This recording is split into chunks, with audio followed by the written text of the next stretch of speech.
Welcome Bambinos to the Tiny Italian at Peckham Kitchen, where all we do is create SHD, sexy, healthy and delicious recipes. Food that makes your soul sing.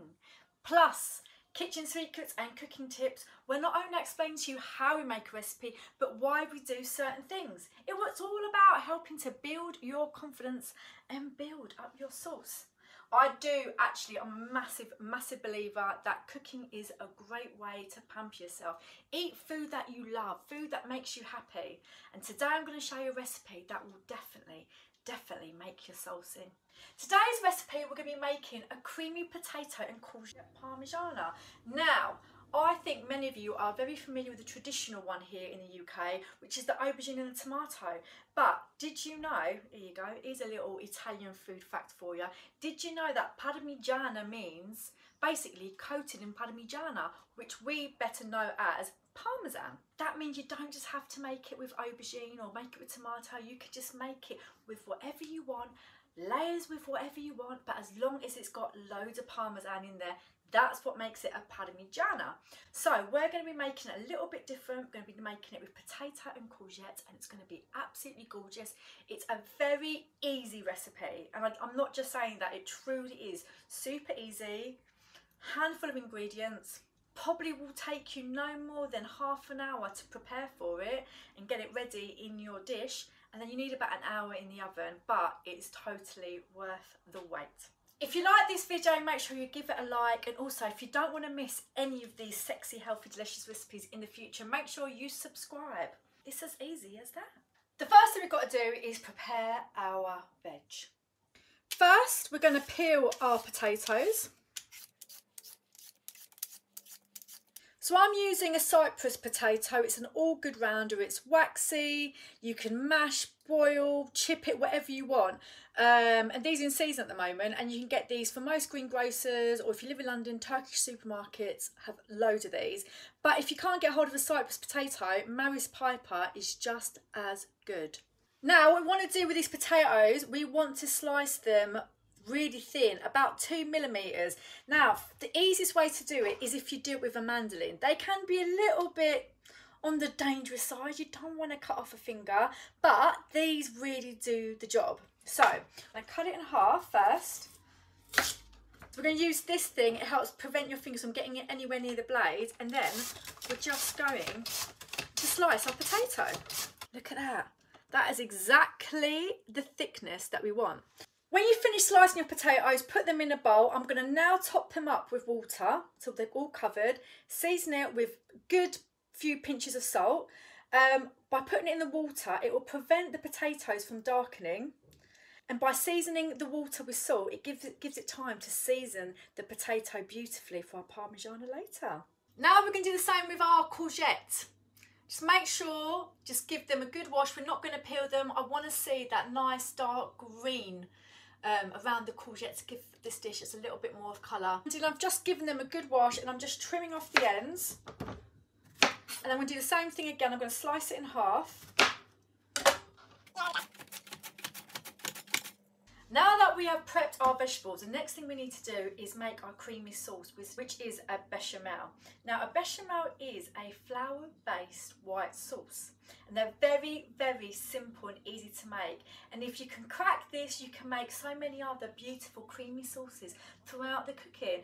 Usually, when I went to cooking school at Leeds, there was measurements that they taught me. And it's all white sauces usually follow the same measurements, right? So it's usually equal amounts of fat to flour. So your fat could be olive oil, it could be butter.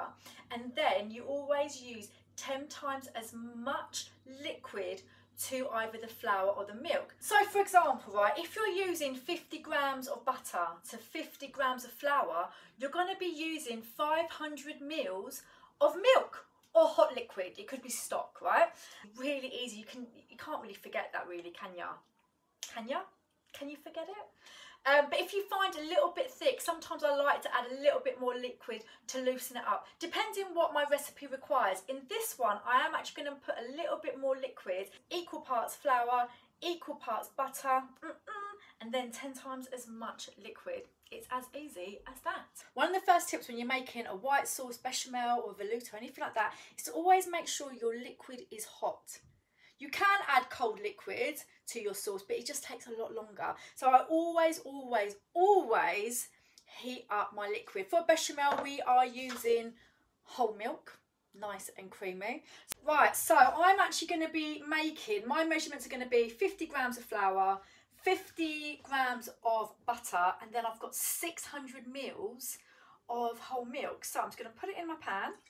I'm going to heat it up. Now, we don't want the milk to come to a boil, but we do want it to scald. So you don't want to put it on a high heat, a nice low medium heat to get it going. And like I said, you don't want it boiling, but you'll see, the way you'll be able to know, I'll show you actually, you'll get these little bubbles on the outside of the milk. So that's now before it's getting warmed up. Can you see there's literally no bubbles? Those bubbles forming on the rim, that's what you're looking for, and that's when you know. Or you can just do this. Oh God, there's even skin's being, ow! Now we can start making our bechamel. So now I've got 50 grams of butter, sticking that into my saucepan.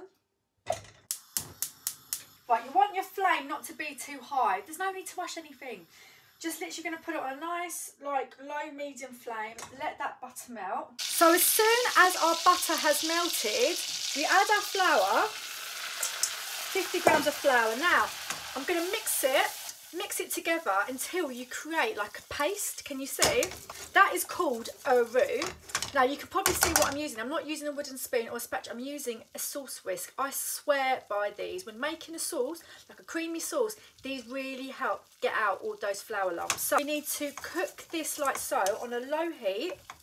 We want to cook out the flour. We don't want a floury taste. So we're going to do this for like 1 minute. The trick to not get a lumpy bechamel is by adding your liquid or your milk in slowly. So add a little bit like that. I would say with your whisk or wooden spoon, you keep on mixing. Like you see, it's gone into a thick paste again. I need more liquid now. It's all absorbed. Add it in slowly. Now, again, you could add it all in at once, but it just gets really messy. Milk flies all over the place, and you might end up with like floury lumps, which is not what we want. So we're going to keep on adding. Can you see there's not a lump in sight? Literally lumpless, that's what I call it. Now, when it gets to that point, you can now add the rest of your hot liquid in. You just wanted to make sure that there were no lumps, you know what I'm saying? When you've added all your liquid in, the next thing you've got to do is just keep on stirring it. Don't stop, because what it will do, it will start catching on the bottom. Now, what we do, we're going to cook it now until it comes back to the boil. So I'm just going to take it back up just a little bit. But it will come back to the boil, and then you'll notice that it will start to thicken. When it starts to thicken, then you know that we are nearly there. And then when it thickens, you cook it for 2 more minutes. There's lots of different ways to make a bechamel. Some people put like bay leaf, onion, all this sort of stuff. That is bougie, but this is a great way to learn a simple white sauce. Can you see those little bubbles on the surface? Can you see? That means I literally only got to stir. It's coming to the boil now. 2 more minutes and we're done. The best thing to do now is to taste a little bit.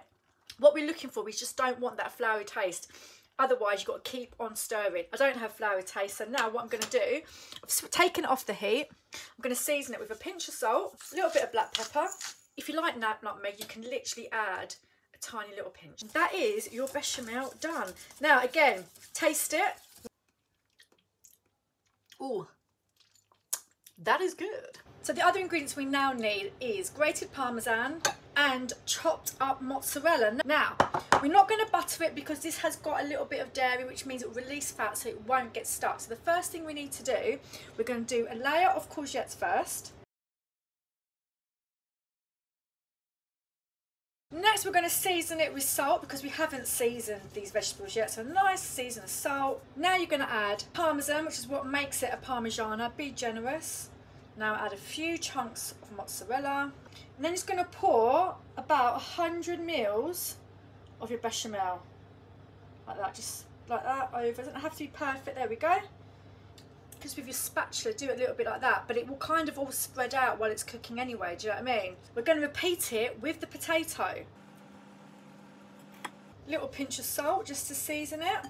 Good 2 pinches of parmesan, some mozzarella, about 100 mils of bechamel. There we go. Now we're going to repeat the same thing again with another layer of courgette, another one of potato. Now onto the final layer. So I'm going to just mix my courgette and my potatoes together. Now I'm going to add a tablespoon of olive oil, just like so. And I'm just going to make sure they're all well coated in the olive oil. The reason why this is the last layer of the Parmigiana, I want to make sure it gets nice and brown. Season it again with salt. We're just going to finish this layer with loads of parmesan. There you go, there is that beauty. Now that's going to go in the oven for 45 minutes at 180, and then for the last 50 minutes we're going to turn it up to 210 and get that top beautifully and brown. Here we go. There we go, countdown is on. It's now time to get our Parmigiana out. So there you go guys, you've got a courgette and potato creamy Parmigiana. I definitely think it has the SHD stamp, don't you think? Sexy, healthy and delicious. And you saw how easy and simple it is. Now what I'm going to say here is before you serve it, let it sit for 10 minutes. Let it think, let it congeal, let it come together. If you were to serve that right now, A, you would burn your mouth with it, and 2, it will just flop on your plate. Give it 10-15 minutes, be patient with it, and when you slice it up, it will be absolutely gorgeous. A little pile of potato and courgette heaven. Anyway, I hope you enjoyed this week's recipe. I've loved doing a much more slower take on it, sharing you the recipe and cooking tips and all of that. Don't forget to like this video if you have. So make sure you subscribe if you want to watch any more of these sexy health dishes recipes. And I'll see you next time. Ciao, ciao for now, and ta-da!